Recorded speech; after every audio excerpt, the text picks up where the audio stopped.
Okay, part 3. Alright. Mark, you don't have to watch any more of this shit. You can go and get pissed off in your own little corner or whatever the hell you do whenever you get mad at people for speaking out against whatever you're doing, okay? Now, granted, I'm not really that big of a fan of Alex Jones either myself, okay? The man, he rants about the same shit over and over, and after a while it just gets tired. And, yeah.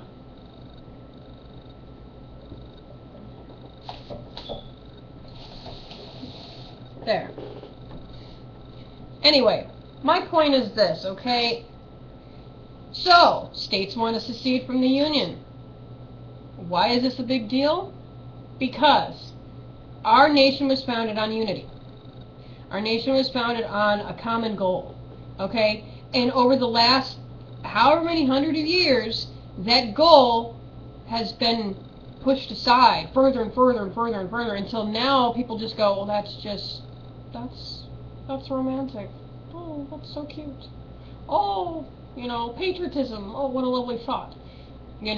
You've got men and women that are being that are being coerced to sign on that dotted line to go over to some other country and bully and beat the shit and kill all these people in the name of democracy, in the name of freedom. Whose freedom are we fighting for? Okay, I feel my heart goes out to all those men and women who go out there and sacrifice their lives for this ideal that has been programmed into their minds. Okay, because they don't know any better. Okay, they go out there, they fight, they lose either their lives or their limbs or their dignity or their trust in humanity or whatever, but they lose something. They lose a part of themselves. Whether it's a literal physical part of themselves or they lose something deep down inside that I don't know if it could ever be replaced, okay? I had, let's see, my godfather served in the Army, either in the Korean or the Vietnam War. My uncles Marvin and Travis, they served in World War II. May they both rest in peace now. A dear good friend of mine from high school, he died in Iraq in 2003.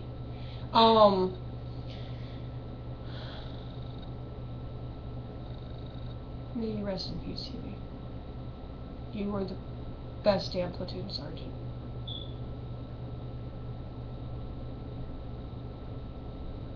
Excuse me. I'd known him since 8th grade, and yeah, he was a kick-ass dude.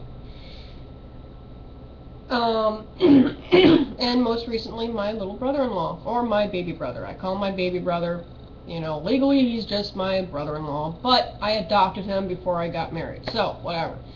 My little brother, he served in Afghanistan. He came back in 2008.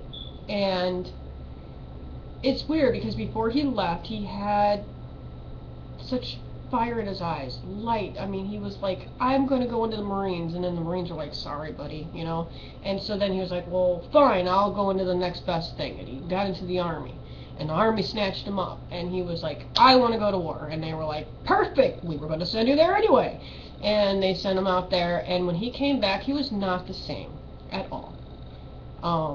War changes people. And God, it took him quite a while. It took him quite a while to get his life the way that he wanted it to be, get it on the path that he wanted it. And now he's doing really, really well. I'm extremely proud of him. And if you ever see this, love you, bro. I'm proud of you. Come a long way, and you come a long way, a lot farther than your other siblings, and you know exactly what I'm talking about. That's all I'm going to say. My heart goes out to all those soldiers, even civilians that are getting sent over there. I actually personally know of someone who is over there right now. And he's a civilian, as far as I know. I think he's also of that, but I think he went over there now as a civilian. I don't know. I could be having this all mixed up and backwards and whatever, but, I have a lot of respect for anybody who goes over there, for whatever it may be, whatever reasons that the places that they work for or whatever, may deem fit,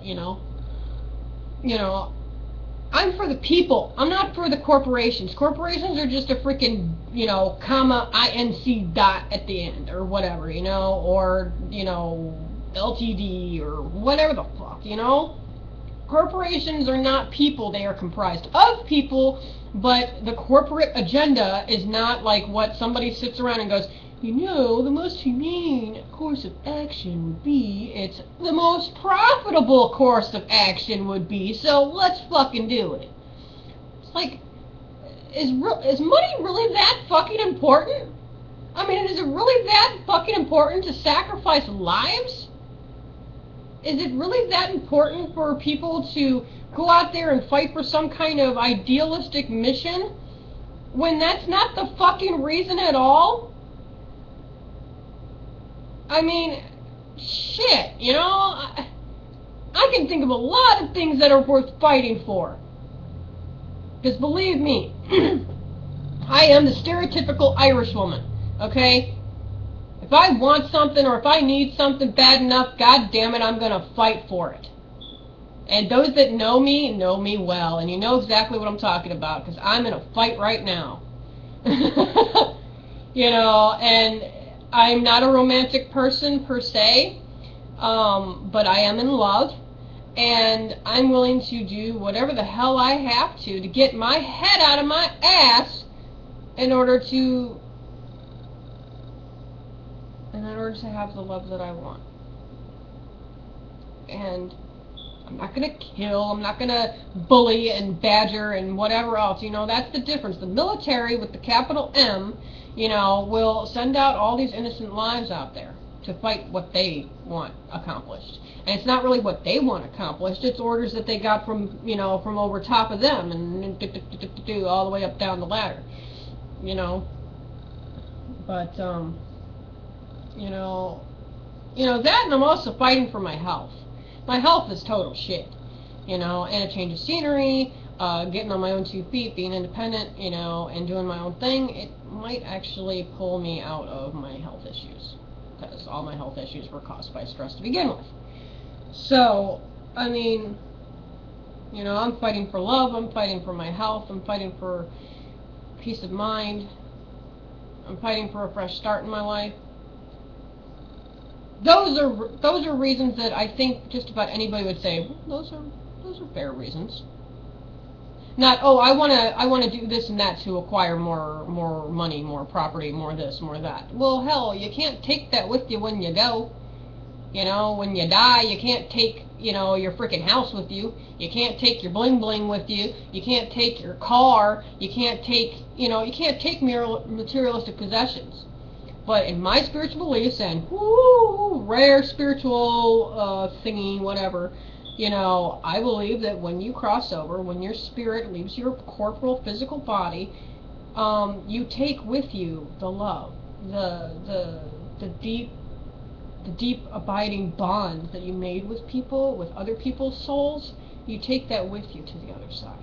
That's the gift that you give to whatever is over there. You know, and say, hey, you know, this is what I did in this lifetime. I found love. And I grabbed it with both hands and I did not let it go. And then, you know, the other souls that are there, or whatever's there, goes, congratulations. You know, you accomplished your task.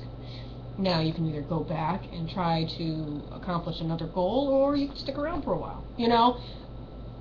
I know it sounds weird, but that's just me. So, okay. Enough with the spiritual stuff. Political! I rarely get like this because, well, whatever part is after this, I think it's 4, coming right up.